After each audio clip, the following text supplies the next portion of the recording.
दोस्तों, एक बार फिर से परिवर्तन ऑनलाइन स्टडी पॉइंट में आप सभी का स्वागत है। आज हम क्लास 11 की पॉलिटिकल साइंस के चैप्टर नंबर 2 का पार्ट 1 करेंगे, भारतीय संविधान में अधिकार। इससे पहले जो भी मेरे चैनल पर नए, मेरे चैनल को सब्सक्राइब कर लीजिए, लाइक कीजिए, शेयर कर दीजिए, ताकि आप सभी तक लगातार ये माध्यम से मेरी सुविधाएँ लगातार आप तक पहुँचती रहें। जैसा आप सभी को पता है कि जो हमारा संविधान है, संविधान में बहुत से अधिकार दिए गए हैं। अगर मौलिक अधिकार की बात करें तो इस प्रकार से हमारे जो मौलिक अधिकार हैं, उसके बाद हम बात करेंगे राज्य के नीति निर्देशक तत्व हैं, मौलिक कर्तव्य हैं, ऐसे बहुत से हमारे पास जो स्रोत हैं जिससे हमारे संविधान में प्रदान किया है। और उसी में अगर हम बात करें, हमारे संविधान में जो सबसे महत्वपूर्ण तत्व हमारा है मौलिक अधिकार। तो आज हम इस पार्ट में आज मौलिक अधिकार पर चर्चा करेंगे। मौलिक अधिकार क्या है, मौलिक अधिकार किसे कहते हैं, उसकी विशेषताएं क्या हैं और ये कितने प्रकार की होती हैं। चलिए, मौलिक अधिकार का मीनिंग्स ऑफ फंडामेंटल राइट्स। क्या है मौलिक अधिकार? हर मौलिक अधिकार अगर सिंपल और सीधे शब्द में देखें तो मौलिक अधिकार वह अधिकार जो व्यक्ति के व्यक्तित्व के विकास के लिए आवश्यक है। इट मीन्स बिना मौलिक अधिकार के व्यक्ति अपने व्यक्तित्व का विकास नहीं कर सकता। जिस प्रकार से व्यक्ति को जीवित रहने के लिए वायु की आवश्यकता होती है, पानी की आवश्यकता होती है, ठीक उसी प्रकार से व्यक्ति को समाज में रहने के लिए और समाज में अपना विकास करने के लिए इन मौलिक अधिकारों की आवश्यकता होती है। और बिना इन मौलिक अधिकारों के में व्यक्ति अपने व्यक्तित्व का विकास नहीं कर सकता। तो सिंपल शब्दों में मौलिक अधिकार वे अधिकार जो व्यक्ति के जीवन के लिए मौलिक तथा अनिवार्य होने के कारण संविधान द्वारा नागरिकों को प्रदान किए जाते हैं और जिन अधिकारों में राज्य द्वारा भी हस्तक्षेप नहीं किया जा सकता। मतलब मौलिक अधिकार अपने प्रकृति में ही मूल हैं और ये अधिकार संविधान द्वारा प्रदान किए जाते हैं और इन अधिकारों की अवहेलना राज्य भी नहीं कर सकता है। यानी नागरिकों के जो मौलिक अधिकार जो हमारे संविधान ने दिया है, उन अधिकारों की जो अवहेलना या उन अधिकारों में कमी राज्य भी नहीं कर सकता है। ठीक है। और मौलिक अधिकार अपने मूल रूप में मौलिक और वही अधिकार मौलिक अधिकार कहलाते हैं जो हमें संविधान द्वारा प्रदान किए गए हैं। ठीक है, चलिए अगला देखते हैं। तो संविधान द्वारा प्रदत्त मौलिक अधिकार कौन कौन से हैं? तो fundamental rights generated by the constitution, जो हमारा आइन है, हमारा संविधान है, वो कितने प्रकार के हमारे मौलिक अधिकार प्रदान करता है। हालांकि हमारे संविधान में जब हमारा मूल संविधान बना दिया गया था, जब हमारा संविधान 26 जनवरी 1950 में लागू हुआ, उस समय हमारे पास टोटल 7 मौलिक अधिकार थे। लेकिन बाद में 44वें संविधान संशोधन 1978 द्वारा संपत्ति के अधिकार को मूल अधिकार के से निकाल कर उसे कानूनी अधिकार बना दिया गया।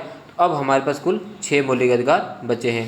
तो भारतीय संविधान द्वारा भारतीय नागरिकों को मौलिक अधिकार प्रदान किए गए थे, किंतु 44वें संवैधानिक संशोधन अधिनियम 1978 द्वारा संपत्ति के अधिकार को मौलिक अधिकार के रूप में समाप्त कर दिया गया। अब संपत्ति का अधिकार केवल एक विधिक अधिकार है। अब ये क्या है? एक विधिक अधिकार है। अब इसे आर्टिकल 300 का में के तहत एक कानूनी अधिकार बना दिया गया है। संपत्ति का अधिकार का मतलब था कि यदि आपकी संपत्ति तो आपका अधिकार है, आप संपत्ति करने के, संपत्ति इकट्ठा करने, संपत्ति जुटाने का आपको मौलिक अधिकार माना जाता था। परंतु राज्य ने इसे देखा, आपातकाल के बाद कुछ इसमें परिवर्तन कर दिए गए, क्योंकि आपातकाल में बहुत से ऐसे घटना सामने आई थी जिसके माध्यम से हमें इस मौलिक अधिकार को, जो हमारा 7वां मौलिक अधिकार था संपत्ति अधिकार को, इस मौलिक अधिकार के मूल अधिकार की श्रेणी से हटा दिया गया। अब इसे कानूनी अधिकार बना दिया गया। ध्यान, बहुत बार को 1 नंबर 2 नंबर क्वेश्चन पूछा जाता है 11वीं क्लास में दोस्तों, कि किस संशोधन द्वारा संपत्ति के अधिकार को मौलिक अधिकार की श्रेणी से हटा दिया गया? तो वह 44वें संविधान संशोधन 1978 के द्वारा। अब हमारे पास टोटल 6 मौलिक अधिकार हैं। ठीक है दोस्तों, तो इस प्रकार अब भारतीय नागरिकों को निम्न 6 अधिकार प्राप्त हैं। पहला है समानता का अधिकार, दूसरा है स्वतंत्रता का अधिकार, तीसरा है शोषण के विरुद्ध अधिकार, चौथा है धार्मिक स्वतंत्रता का अधिकार, पाँचवा है संस्कृति तथा शिक्षा संबंधी अधिकार और छठा है संवैधानिक उपचार अधिकार। और दो छठा जो है संवैधानिक उपचार अधिकार, ये भारतीय संविधान की आत्मा है।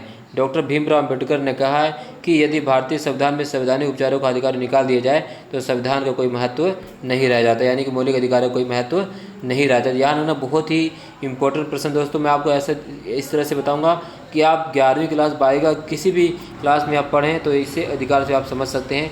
ठीक है, तो हम एक एक करके उन अधिकारों की बात करेंगे जो मौलिक अधिकार हैं और किस अनुच्छेद में अधिकार दिए गए हैं।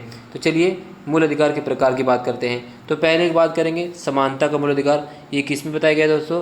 अनुच्छेद 14 से 18 में बताया गया है। उसके बाद हम बात करेंगे तो स्वतंत्रता का मूल अधिकार, ये अनुच्छेद 1922 में बताया गया है। उसके बाद हम बात करें तीसरा शोषण के विरुद्ध अधिकार, यह है अनुच्छेद 23 और 24 में। और इसके बाद धर्म की स्वतंत्रता का अधिकार अनुच्छेद 25 से 28 में। और पाँचवा है संस्कृति और शिक्षा संबंधी मूल अधिकार अनुच्छेद 29 और 30 में। और छठा है संवैधानिक उपचारों का मूल अधिकार अनुच्छेद 32 में। तो दोस्तों ये हमारे कुछ मौलिक अधिकार हैं। और हम अगर इसमें चर्चा करें तो समानता का मूल अधिकार क्या है कि समानता का मतलब होता है अनुच्छेद 14 आर्टिकल 40 में कहा गया है कि विधि के समक्ष समानता, मतलब भारत का कोई भी नागरिक चाहे वो किसी भी जात, समुदाय, समाज, धर्म, वर्ग से क्यों न संबंध रखता हो, कानून के समक्ष सभी एक समान है। ठीक है, इसी में एक प्रकार का है 14 से 18 में 15वां है कानून के समक्ष समानता। कानून के समक्ष समानता का मतलब होता है दोस्तों कि कोई भी व्यक्ति चाहे वो अमीर हो चाहे गरीब हो, कानून के समान एक समान है, उसके साथ किसी प्रकार भेदभाव नहीं किया जा सकता। यानी यदि कोई व्यक्ति गरीब है तो उसे वही अधिकार प्राप्त होंगे जो अमीर व्यक्ति को प्राप्त हैं। इसी में एक अधिकार आता है अस्पृश्यता का अंत। आर्टिकल 17 कहता है अस्पृश्यता का अंत मतलब भारत में छुआछूत की समाप्ति।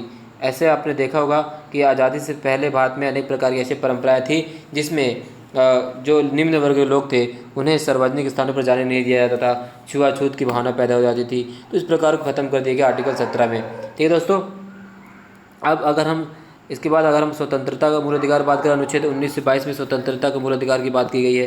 तो स्वतंत्रता में हम इस सारी चीज़ें हम चर्चा करेंगे अगले वीडियो में। तब तक के लिए आप हमारे साथ बने रहिए। हम एक एक करके आपसे चर्चा करेंगे, चाहे वो स्वतंत्रता का मूल अधिकार हो, चाहे शोषण के विरुद्ध मूल अधिकार हो, धर्म की स्वतंत्रता, हम एक एक करके चर्चा करेंगे। लेकिन आपसे भी जान लो कि मूल अधिकार हमारे नैतिक मूल्यों के लिए सबसे महत्वपूर्ण होते हैं। चलो दोस्तों, आज के लिए बस इतना ही। तब तक के लिए आप बने रहिए। नमस्कार, धन्यवाद, जय हिंद।